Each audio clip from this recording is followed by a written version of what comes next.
What if a prince left behind his palace, his riches, and his royal status to live as a commoner?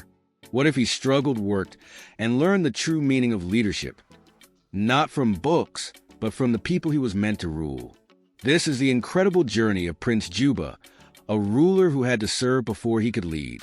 Stay with us to discover his remarkable transformation. If you love inspiring stories with deep life lessons, make sure to subscribe to Tale Story House and turn on notifications so you never miss an amazing tale. In the great kingdom of Zamani, nestled between vast rivers and golden plains, there was a young prince named Juba. He was the heir to the throne, born into luxury and surrounded by servants who fulfilled his every wish. Yet, despite his privileged life, Juba felt restless. He often watched from the palace balcony as villagers walked miles to fetch water, farmers toiled under the sun, and traders traveled long distances to sell their goods. He wondered what their lives were truly like, beyond the stories he was told. His father, King Zubri, was a wise and respected ruler, and his mother, Queen Amani, was known for her kindness. They had taught Juba about governance, diplomacy, and war, but they could not teach him what it meant to live as an ordinary person. Juba longed to understand his people, not just rule over them. So, one night, he made a decision that would change his life forever. Dressing in simple clothes, Juba slipped out of the palace, taking only a small bag of provisions. He walked deep into the countryside, where no one would recognize him. The journey was hard, and for the first time in his life, he felt hunger, thirst, and exhaustion.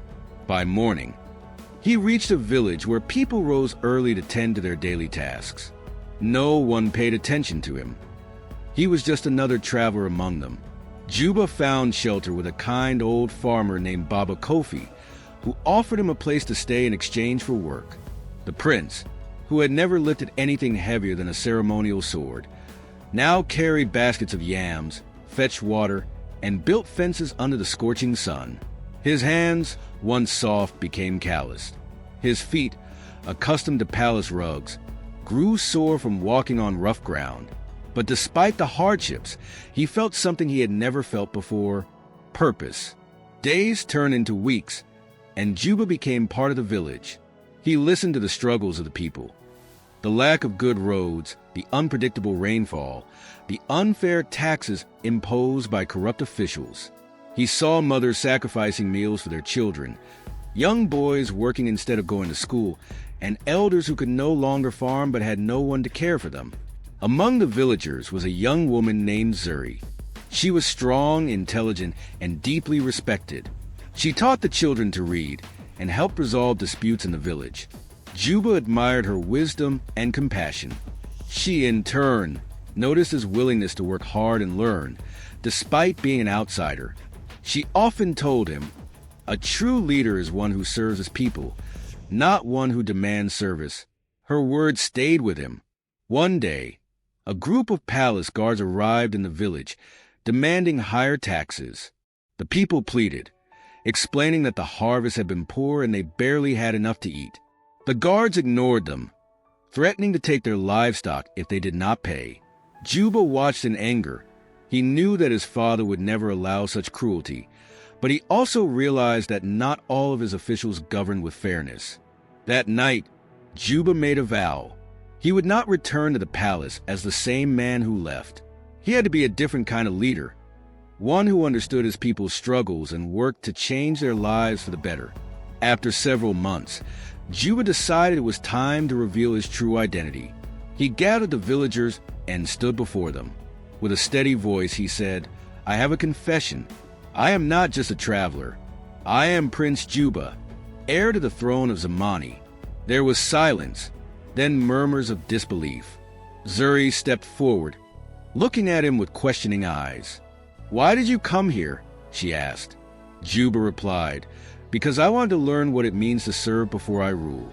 I have seen your struggles, your sacrifices, and your strength.